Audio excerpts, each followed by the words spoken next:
పప్పుచారు ఎలా చేద్దామో చూద్దామా. ఒక పప్పు కుక్కర్లో ఒక బౌల్ అంతా పప్పు తీసుకున్నాను. అదే బౌల్లో సగంలో సగం అంతా శనగపప్పు తీసుకున్నాను. మంచిగా వాష్ చేసి పక్కకు పెట్టుకున్నాను. నిమ్మకాయ సైజ్ అంతా చింతపండు తీసి నానబెట్టుకున్నాను.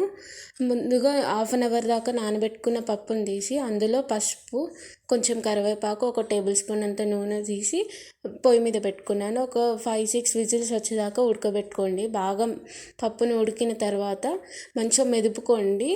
మంచిగా ఎలా అంటే మెత్తగా మెదుపుకోండి, మరీ మెత్తగా ఉంటే బాగుండదు. కొంచెం పలుకు పలుకు ఉండేదాకా మెదుపుకోండి. చింతపండు గుజ్జు తీసి పక్కకు పెట్టుకోండి. ఒక బౌల్ పెట్టుకొని అందులో తగినంత ఆయిల్ వేసుకొని పోపు దినుసులు వేసుకోండి.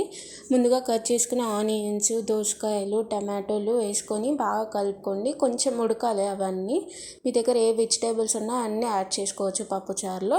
అందులో తగినంత పసుపు, అల్లం వెల్లుల్లి పేస్ట్ వేసుకొని బాగా కలుపుకోండి. అందులో కొంచెం కరివేపాకు వేసుకొని బాగా కలపండి.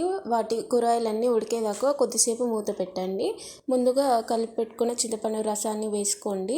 అందులో తగినంత వాటర్ యాడ్ చేసుకోండి. టేస్ట్ కూడా మనం చూసుకోవచ్చు ఇప్పుడే. అందులో తగినంత కారం, టేస్ట్కి తగ్గట్టుగా ఉప్పు వేసుకొని బాగా కలపండి.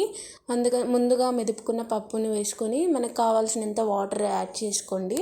పప్పు అనేది బాగా కలపండి, అడుగున పడిపోతుంది పప్పు అంతా. మంచిగా కలుపుకున్న తర్వాత కొత్తిమీర కాడలు వేసుకొని ఫ్లేవర్ చాలా బాగుంటుంది పప్పుచారులో. చాలాసేపు మరిగించండి పప్పుచారుని. లాస్ట్కి కొత్తిమీర వేసుకొని సర్వ్